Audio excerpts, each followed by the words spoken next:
Hi, Cancer. Welcome to Higher Source Tarot for a tarot reading for all Cancer.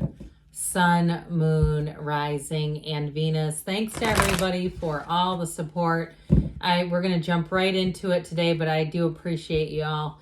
And if you're new here, welcome. I post new readings on Friday, then again on Monday. Fridays are a general reading. Mondays are something totally different each week. I have added a Wednesday money and career reading periodically.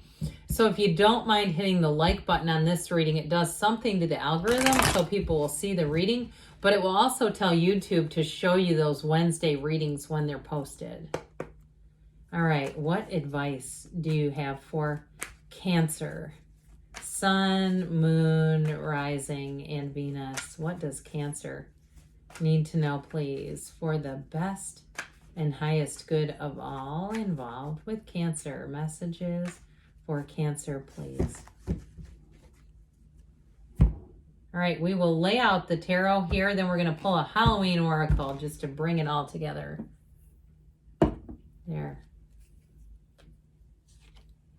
You've got the Four of Wands, the Seven of Swords, the Five of Cups, and Justice. You have here the Ace of Pentacles, the King of Swords with Justice. That's getting serious now. The High Priestess and the Empress. Now these are 2 and 3, 2, 3 in the order. So that's important because they're right next door to each other and there's 78 cards here. I cannot architect that if I tried.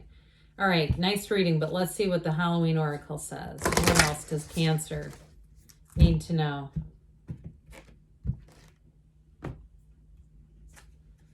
You've got the Ghost, okay? There's a bit of regret, but not necessarily coming from you. So when you have the Ghost, it's all about letting go if there's anything from the past.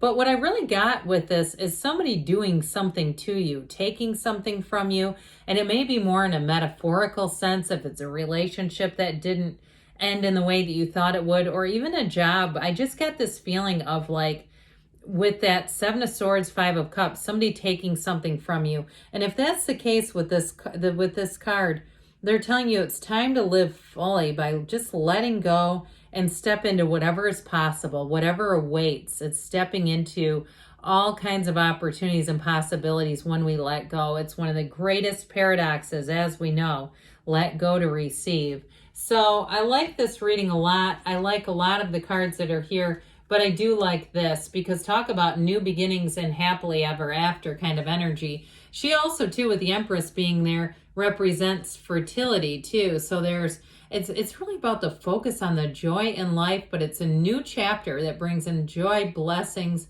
love, a marriage, a baby. But if it's a job, too, you're going to continue to go forward here. I also feel like, too, if you're waiting on some kind of a settlement, like there's some kind of a legal situation going on here that maybe caused some division amongst you and some family members, or even you and an organization, or even an insurance company. Oh God, don't get started on those. I do feel like with this Four of Wands, here's the day.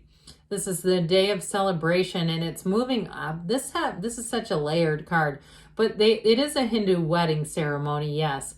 But it's a card of celebration because they're moving from a walled-off city, a closed-in city, into this wide open vista. They just have to go through these 11 arches.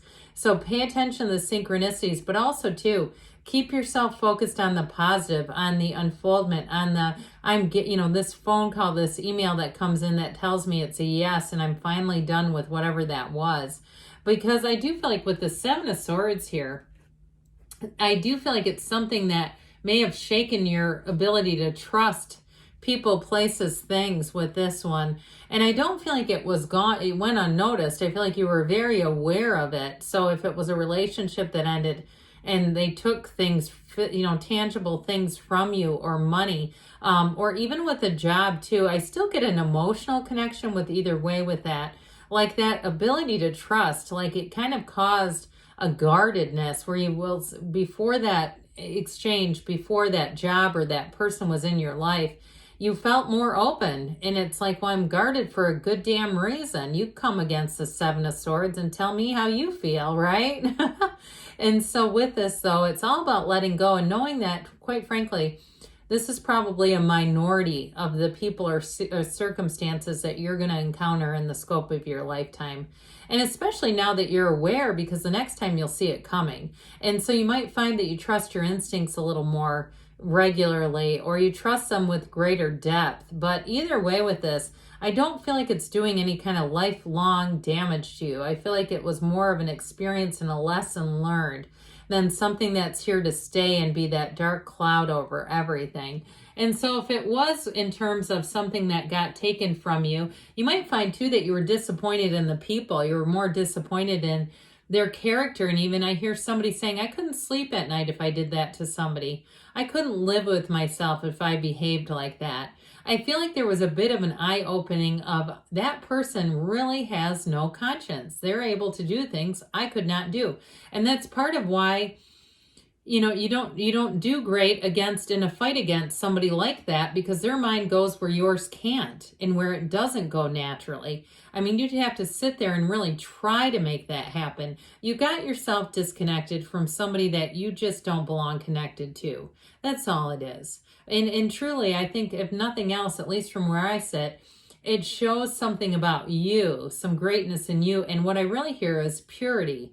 Something about you that's pure of form, and it's very desirable because it shows that you're closer in contact with your soul. When people can lie and deceive and do all that crap, they're so disconnected from who they really are. I mean, they're going to definitely be coming back around for this world again, probably more than once. But there's definitely a difference in terms of ascension when we're dealing with somebody who's capable of doing that. Now, doesn't mean that we become a doormat, though.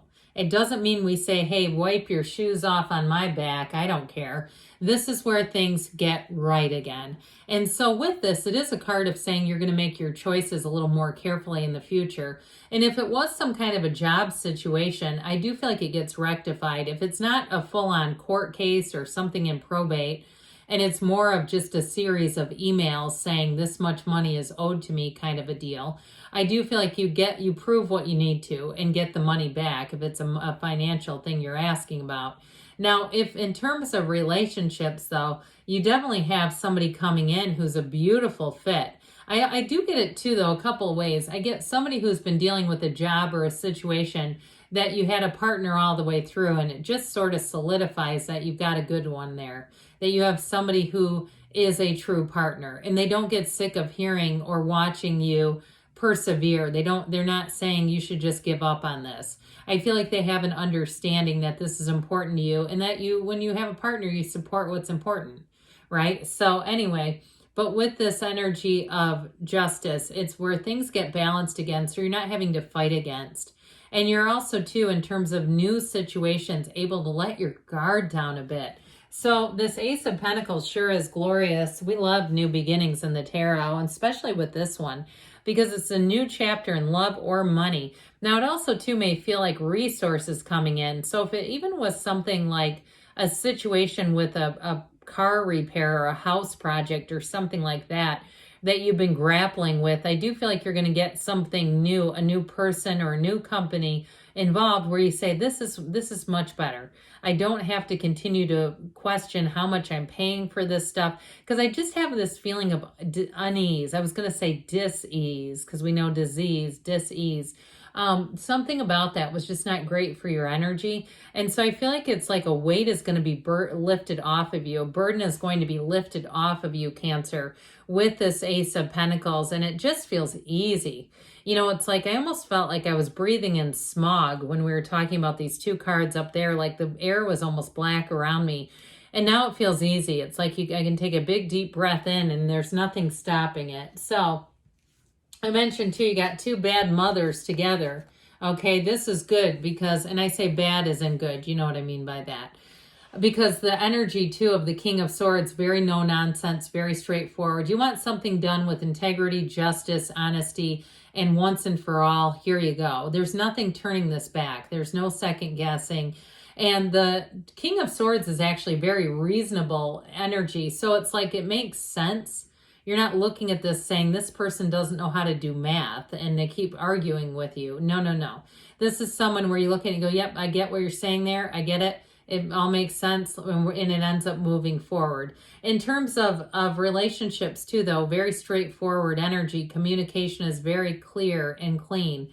And so the High Priestess is a card of analysis. I do feel like she's important here because she indicates that you have a new cycle where things are going to flow a whole lot better. But she also indicates that secrets are going to come out. She has information that she's holding in this little book here, this book of Torah, the laws of the universe. And so I do feel like, especially with Justice too, which is a card of the universe, really saying that, the universe will take care of this. Although I still feel like you may have had to keep being a bit persistent in this situation. But even if it was a relationship too, they're trying to tell you that they're going to bring in somebody who's a match, and that it's going to be so much easier. I like the energy of the High Priestess. And you'll notice too, her gown turns to water and it flows into the card of the Empress. Okay, so it's a card of flow. It's a card of things getting a lot lighter and easier. And of course, the Empress is the path to the heart. She's luxury, but she's also so loving. And so I do feel like, Cancer, the energy around you, you're going to feel supported and loved. And with the energy too here, it's very creative energy. So this is a great time to make changes because you'll have creative solutions. But I still feel like the overarching theme of this is more the feeling that the Empress brings when she shows up into a reading. One where, like I said, you can kind of put your shoulders down. You can relax a little bit. You can take it easy a little bit, not have to be so vigilant about the people around you and keeping up with, are they doing this right, and that sort of thing. All right, let's see what else you need to know here. Messages for Cancer, please. Advice for Cancer. Big happy changes. We love that one. Success. This always reminds me of the Chariot, you and your own energy. And we've got communicate clearly. So you've got great communication in terms of this Earth school, but it's also your energy and communication with the universe within the next few weeks, they say, and you've got a yes. Okay, good things are on the way for you, Cancer. I love you, and I'll be back again soon.